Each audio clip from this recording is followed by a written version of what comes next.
¿Qué tal? Muy buenos días.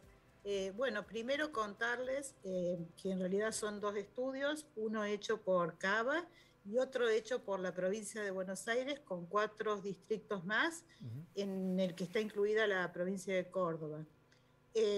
Si bien este estudio en este momento sirve para resolver lo que ustedes están comentando, que es la falta del segundo componente de Sputnik, creo que va a ser o va a traer muchos aportes más, porque en realidad el estudio que lleva adelante el Ministerio de Salud de la Nación va a ser una combinación de 13 grupos. De 13 grupos, ¿a qué se refiere, doctora?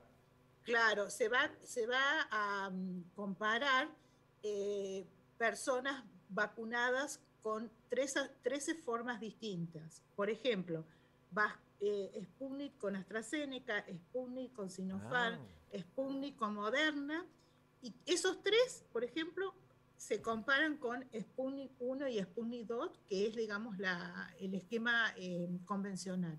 Después, otros grupos serán, por ejemplo, AstraZeneca, que es la forma original, AstraZeneca Sinopharm, AstraZeneca Moderna, bueno, y así se van formando los 13 grupos, o sea que el aporte es muy grande. Hoy van a dar a conocer los primeros datos y por supuesto se van a concentrar en los datos para resolver esto de la falta del componente 2 de Sputnik. Pero este estudio tiene muchos más aportes. Doctora, si funciona bien la combinación de vacunas en esta primera experiencia, después veremos qué pasa con la de Córdoba también, ¿significa una nueva postura, una nueva estrategia de cara al futuro? ¿La vacunación del futuro va a ser así si esto es exitoso? Sí, yo creo que sí. Significa resolver un problema ahora, pero además tener muchos datos para, por ejemplo, una tercera dosis o si realmente se necesita un refuerzo más adelante. En general, ya se saben que los esquemas heterólogos, que son estos donde se mezclan distintas vacunas, incluso vacunas de distintos laboratorios, generalmente funcionan bien o funcionan mejor. Pero bueno, fue necesario justamente probarlos. Y este estudio básicamente tiene dos objetivos. Eh, Estudiar los efectos adversos y además estudiar la inmunogenicidad, es decir, el tipo de respuesta que desarrollan estos esquemas donde se mezclan las vacunas.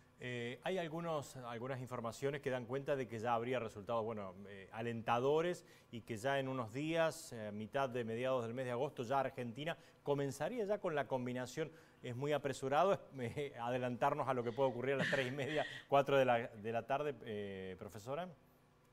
Bueno, yo tengo los mismos datos que tienen ustedes, no tengo más que eso, pero decirles que, digamos, todos estos voluntarios, que son más de 500 en cada distrito, son 5 distritos y son más de 500 en cada distrito, se le toma muestra de sangre al día 0, al día 14 y al día 28. Entonces, probablemente lo que hoy se informe son los resultados de reacciones adversas, que son estas reacciones que se miden más o menos en los primeros 7 días, y luego los primeros datos preliminares de lo que se observó en el desarrollo de anticuerpos en el día 14. Y como están diciendo en la mayoría de los medios, hasta ahora estos primeros resultados indicarían que la combinación Sputnik-AstraZeneca sería igual o incluso mejor que Sputnik 1 y Sputnik 2. Pero son datos preliminares y yo la verdad que lo que estoy diciendo es lo que estoy leyendo también en los medios. Todo esto acompañado de que las reacciones adversas no serían mayores a las que hemos visto ya con los esquemas tradicionales. ¿O se me escapó a mí o no mencionó Cancino, doctora? ¿Por alguna Es razón? que, es que no se te escapó. Cancino no lo tenemos aún Ajá, en estudio. en el país, o sea, no hay Cancino Bio. Claro. probablemente cuando llegue Cancino Bio al país, que es exactamente igual a al segundo componente de Sputnik, probablemente ahí se incorpore un nuevo grupo. O sea, la complejidad del estudio es importante. Bueno, doctora, aquellos que se aplicaron, que es la pregunta más recurrente que llega a nuestra redacción, los que se aplicaron la primera dosis de Sputnik, a esta hora, si la respuesta fuera positiva de que se pueden combinar las vacunas, ¿van a recibir o recibirían una segunda dosis con otra marca, otro laboratorio, o tienen que ir pensando ya en comenzar el esquema desde cero? Porque era una de las posibilidades que se barajaban, ¿no? Decir, bueno, ya se les venció la primera de Sputnik, empezamos de cero con AstraZeneca, por ejemplo, o con Sinopharm. No, el esquema de cero nunca se comienza en ninguna vacunación, ni para COVID, ni para ninguna otra situación. Bien. Porque las vacunas dejan una respuesta inmune de memoria, o sea, dejan una impronta en nuestro organismo. Después de que se conozcan los resultados de hoy, yo creo que las autoridades sanitarias se reunirán y van a tomar finalmente una decisión que probablemente sea esta, ¿no es cierto? Aplicar como segunda dosis otra vacuna a la que se pensó originalmente. De hecho, esto es algo que incluso en el calendario que hoy tenemos de vacuna en Argentina se hace y se hizo. Por ejemplo, desde el año 2016 al año 2020, el esquema de vacunación para polio contemplaba primero 3 dosis de la vacuna SAL, que es la IPV, que es la inyectable, y después al mismo niño, a partir de la 4ª dosis, se daba la vacuna Sabin, que es la OPV, que es una vacuna oral, o sea, una vacuna totalmente distinta con una plataforma distinta. Claro. En ese momento, esa combinación se hizo por una razón epidemiológica, o sea, las razones que nos pueden llevar a estos cambios pueden ser distintas, ¿no? ¿Y la posibilidad de 3 dosis de vacuna? Bueno, eso se está hablando mucho hoy, pero la verdad que concretamente no hay datos, realmente esos datos duros, esos datos publicados en la ciencia, que realmente indiquen que es necesario una 3ª dosis. Por ejemplo, ante el rebrote en Wuhan, en China, nuevamente con la variante Delta, por ejemplo.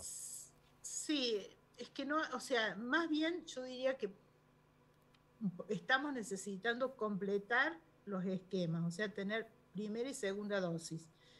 3ª dosis, la verdad que no hay datos, yo creo que no hay datos, yo al menos no conozco todavía datos bien duros que indican que necesitamos una 3ª dosis y sobre todo cuándo la necesitamos dar. Y que haya creo que ahora... Y que haya que vacunarse con cierta frecuencia, después todos los años o una vez cada 2 años por la mutación del virus también, doctora. No lo sabemos, no lo sabemos. O sea, uno se tiene que vacunar, se tiene que volver a vacunar básicamente por 2 razones. Una es porque la inmunidad se va como cayendo, entonces se necesita como un refuerzo. Claro. Y otra por las variantes, ¿no es cierto? Que es, por ejemplo, lo que pasa con la vacuna influenza, la vacuna para la gripe, que esa hay que tomarla todos los años porque esa vacuna va cambiando porque hay variantes del virus. Entonces, uno se vacuna, al año que viene no sirve más esa vacuna, hay que usar otra vacuna. ¿Eso en este caso no es así? Sí, puede ser que sea así, pero lo que quiero decir es que no existen aún datos para certificar de que vamos a tener que vacunarnos todos los años, cada cuánto. Claro. O sea, lo que está claro es que ahora hay que completar el esquema de vacunación, está claro. El esquema de vacunación, sobre todo mirando que en algún momento podemos tener la variante Delta circulando, que no está circulando. Hay casos en el país, pero no está circulando aún. Bien. Doctora, como siempre, muchas gracias. Por su atención para con Canal 10. Muy amable. Gracias a ustedes. Muy buenos días. Gracias. La doctora Becky Esmalet. Profesora también siempre.